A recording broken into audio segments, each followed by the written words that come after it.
অৰুণাচলৰ পৰা তেলটো আহে সেইটো ধৰি লওক অৰুণাচলত যিটো গভৰ্ণমেণ্ট টেক্স আছে সেইটো বহুত কম থাকে সিহঁতৰ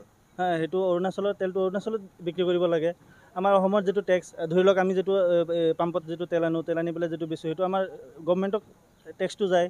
সেইটো গভৰ্ণমেণ্টেহে পায় টেক্সটো কিন্তু সিহঁতে আপোনাৰ বাহিৰৰ পৰা তেলটো আনে অৰুণাচলৰ পৰা আনে নে ক'ৰ পৰা আনে সেইটো আমি ভালকৈ নাজানো সিহঁতে মানে যিটো ৰিচিপ্টটো দেখাইছে সেইটো মতে আপোনাৰ অৰুণাচলৰ ৰিচিপ্টটো সেইটো ডাইৰেক্ট আপোনাৰ মানে যিটো তেলটো আনি আছে সেইটোতো ডাইৰেক্ট স্মাগলিং কৰি আছে আপোনাৰ ধৰি লওক আমাৰ ইয়াত 90.61 তেলৰ মানে ডিজেলৰ প্ৰাইচটো সিহঁতে আপোনাৰ 80 ৰুপিছত তেলটো আনি পেলাই বিক্ৰী কৰি আছে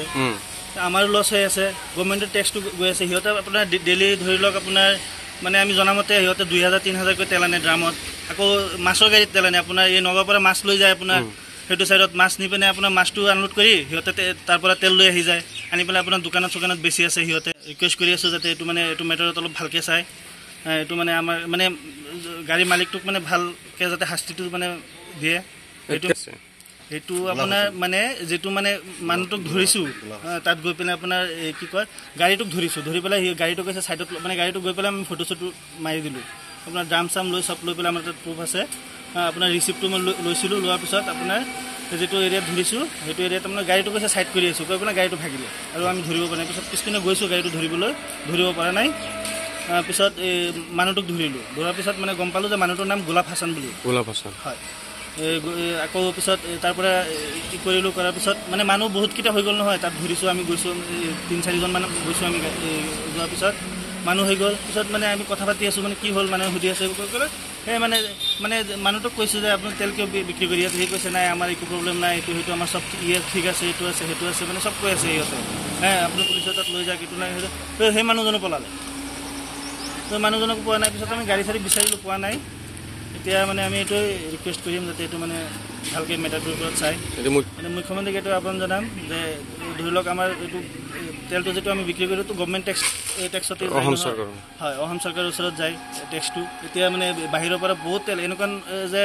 1-2 গাড়ী আহি আছে বহুত তেল আহি আছে আপোনাৰ বাহিৰৰ যিটো তেল আহি আছে আপোনাৰ বহুত কমত বেছি আছে আমি পাম্পৰ পৰা নিনিয়ে নহয় সিহঁতে কমত পাই আছে যদি চূড়ান্ত তেল যিবিলাক আহি পেলাই ডাইৰেক্ট স্মাগলিং চলি আছে আমাৰ ইয়াত তেলৰ পাম্পৰ পৰা নিনিয়ে স্মাগলিং কৰি আছে বাহিৰৰ পৰা তেল আনি পেলাই বহুত বিক্ৰী কৰি আছে সেইটো মানে চাওঁ যাতে এইটো মানে এইটোৰ ওপৰত যাতে বিহিত ব্যৱস্থা ল'ব লাগে আৰু চোৰাং তেলৰ কাৰবাৰটো যিটো চলি আছে সেইটো যাতে বন্ধ হয় ৰাতিপুৱা 7টামান বজাত বৰালি মাৰি আমি এটা তেলৰ গাড়ী চোৰাং তেলৰ গাড়ী সৰবৰাহ কৰা গাড়ীটো আমি কৰায়ত্ব কৰিছিলোঁ পিছত গাড়ীখনৰ নম্বৰ হ'ল A02DC4665 এইটো নম্বৰ টাটা মোবাইল গাড়ীখনে প্ৰায় 10-12টামান ড্ৰাম 200 লিটাৰী ড্ৰাম লৈ আহিছিল য'ত আমি কৰায়ত্ব কৰিছিলোঁ কিন্তু কিবা কাৰণত ড্ৰাইভাৰ মানে পলাই গুচি গ'ল গাড়ীখন লৈ গাড়ীখনৰ ফটো মাৰি ৰাখিছিলোঁ আৰু মালিকৰ নামটো হ'ল গোলাপ হাছান তাৰ যোনে সি সৰবৰাহকাৰী হয় গোলাপ হাছান তাৰ গড় হয় জেংগুনি ডুমডুমীয়া জিংগুনি বুলি কয় গোলাপ হাছান বহুত দিন ধৰি সি মানে তেলৰ চুৰি চক্ৰৰ লগত জড়িত হৈ আছে আমি গম নাপাওঁ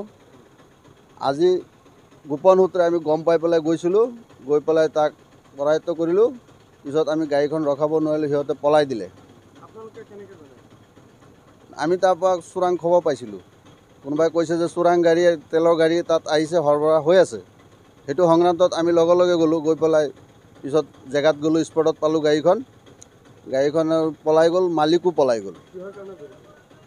সিহঁতে এইবিলাক চোৰাং তেলৰ কাৰবাৰ কৰিছিল যে সেইটো কাৰণে ধৰিছিলোঁ আমাৰ পেট্ৰল পাম্পৰ আমি স্বত্বদায়কাৰী হওঁ পেট্ৰল পাম্পৰ স্বত্বদায়কাৰী হওঁ হয় অনাৰ হয় গতিকে আমি আমাৰ এইটো মানে বিচাৰোঁ যাতে আমাৰ পাম্পৰ এলেকাৰ ভিতৰত যাতে অবৈধভাৱে কোনোবাই তেলৰ সৰবৰাহ কৰিব নোৱাৰে এইটোৱে আমি মানে প্ৰশাসনক অনুৰোধ জনাইছোঁ যাতে এই